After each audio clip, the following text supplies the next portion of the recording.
ಗುಬ್ಬಿ ತಾಲೂಕಿನ ಕಸಬಾ ಹೋಬಳಿಯ ಸಿಂಗೋನಹಳ್ಳಿ ಗ್ರಾಮದಲ್ಲಿ ನೂತನ ಹಾಲು ಶೇಖರಣಾ ಉಪಕೇಂದ್ರವನ್ನು ಸಂಭ್ರಮದಿಂದ ಉದ್ಘಾಟಿಸಲಾಯಿತು.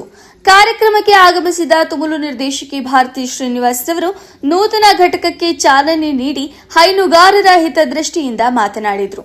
ಸಿಂಗೋನಹಳ್ಳಿ ಗ್ರಾಮದಲ್ಲಿ ಹೆಚ್ಚಿನ ಸಂಖ್ಯೆಯಲ್ಲಿ ಹೈನುಗಾರಿಕೆಯಲ್ಲಿ ತೊಡಗಿರುವ ರೈತರಿದ್ದು ಒಕ್ಕೂಟದ ಸೌಲಭ್ಯಗಳನ್ನು ಪ್ರತಿಯೊಬ್ಬರೂ ಬಳಸಿಕೊಳ್ಳಬೇಕು ಎಂದು ಕೋರಿದರು. ನಂದಿನಿ ಹಾಲಿನ ಉಪಕೇಂದ್ರವನ್ನು ಉದ್ಘಾಟನೆ ಮಾಡಲಿಕ್ಕೋಸ್ಕರ ಸೇರಿಕೊಂಡಿದ್ದೀವಿ.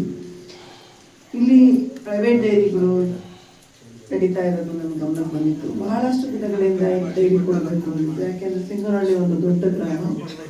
ಈ ಗ್ರಾಮದಲ್ಲಿ ತುಂಬಾ ಜನ ರೈತರು ಹಾಲು ಉತ್ಪಾದಕರಿದ್ದೀರಿ. ನಿಮ್ಗೆಲ್ಲ ಒಂದು ಒಳ್ಳೆ ಬೆನಿಫಿಟ್ ಸಿಗಬೇಕು, ನಿಮ್ಮ ದುಡಿಮೆಗೆ ತಕ್ಕ ಫಲ ಸಿಗಬೇಕು ಅನ್ನೋದು ನನ್ನ ಆಶಯ. ಅದಕ್ಕೆ ಸುಮಾರು 1 ವರ್ಷದಿಂದ ಆವಾಗ ಹೆಚ್ಚಿನ ಹಾಲು ಇಲ್ಲಿ ಸಂಗ್ರಹಣೆ ಆಗುತ್ತೆ. ತಕ್ಷಣ ಮೇನ್ ಡೈರಿ ಮಾಡಿಕೊಡುವಂತ ಕೆಲಸನ ನಾವು ಮಾಡ್ತೀವಿ. ಯಾಕೆ ನಂದಿನಿಗೆ ಹಾಲಾಗ್ತದೆ? ಒಕ್ಕೂಟದಲ್ಲಿ ಸದಸ್ಯರಾದರೆ ರೈತರಿಗೆ ಮತ್ತು ಮಹಿಳೆಯರಿಗೆ ಸಾಕಷ್ಟು ಅನುಕೂಲಗಳಿವೆ. ಸರ್ಕಾರದಿಂದ ಹಾಲಿಗೆ ಪ್ರೋತ್ಸಾಹಧನ, ರಾಸುಗಳಿಗೆ ಹಾಗೂ ಸದಸ್ಯರಿಗೆ ಜೀವ ವಿಮೆ, ಉಚಿತ ಪಶು ವೈದ್ಯಕೀಯ ಚಿಕಿತ್ಸೆ ಮತ್ತು ರೈತರ ಮಕ್ಕಳಿಗೆ ವಿದ್ಯಾನಿವೇತನ ಸಿಗಲಿದೆ. ಮಹಿಳಾ ಸಂಘಗಳ ಮೂಲಕ ಉಚಿತ ತರಬೇತಿ ಹಾಗೂ ಬಡ್ಡಿ ರಹಿತ ಸಾಲ ಸೌಲಭ್ಯವನ್ನು ಒದಗಿಸಲಾಗುತ್ತಿದ್ದು, ಮಹಿಳೆಯರು ಸ್ವಾವಲಂಬಿ ಜೀವನ ನಡೆಸಲು ಹೈನುಗಾರಿಕೆ ಅತ್ಯುತ್ತಮ ದಾರಿ.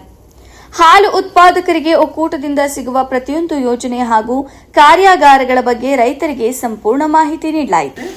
ಅದನ್ನು ಕೊಟ್ಟಿರೋ ಅಂತ ದಾನಿಗಳ ಮುಖಾಂತರ ಯಾವ ಊರುಗಳಲ್ಲಿ ಕೌನ್ಸಿಲರ್ ಇಲ್ಲ ಅಲ್ಲಿ ಕೊಟ್ಟಿದ್ದೀವಿ. ಅಲ್ಲಿಂದ ಸಾವಿರಾರು ಹಸುಗಳು ಇವತ್ತು ಜೀವಂತವಾಗಿದೆ. ಯಾರ್ಯಾರು ಕೌನ್ಸಿಲರ್ನ ಕೊಟ್ಟಿದಾರ ಅವ್ರಿಗೆಲ್ಲ ನಾವು ಕೊಡ್ತೀವಿ.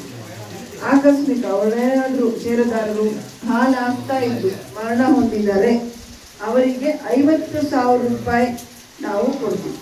ಇದನ್ನ ಪ್ರೈವೇಟ್ ಡೈರಿಗಳಲ್ಲೂ ಕೊಡ್ತಾರಾ? ಇಲ್ಲ ಅಲ್ವಾ? ಇದು ಮಕ್ಕಳು 85%ಗಿಂತ ಹೆಚ್ಚು ಮಾರ್ಕ್ಸ್ ತೆಗೆದ್ರೆ, SSLC ಮತ್ತು PUC ಮಾರ್ಕ್ಸ್ ತೆಗೆದ್ರೆ ನಿಮ್ಮ ಮಕ್ಕಳಿಗೆ ನಾವು ವೇದಿಕೆ ಮೇಲೆ ಕರೆದು ಅವ್ರಿಗೊಂದು ಗೌರವಿಸಿ ಅವ್ರಿಗೊಂದಿಷ್ಟು ಇದನ್ನ ಕೊಡ್ತೀವಿ, ಗೌರವಗಳನ್ನ ಕೊಡ್ತೀವಿ. ಒಟ್ಟು ಕೊಟ್ಟು ಹೆಣ್ಣು ಮಕ್ಕಳ ಸಂಘ ಎಲ್ಲ ಮಾಡ್ತೀವಿ.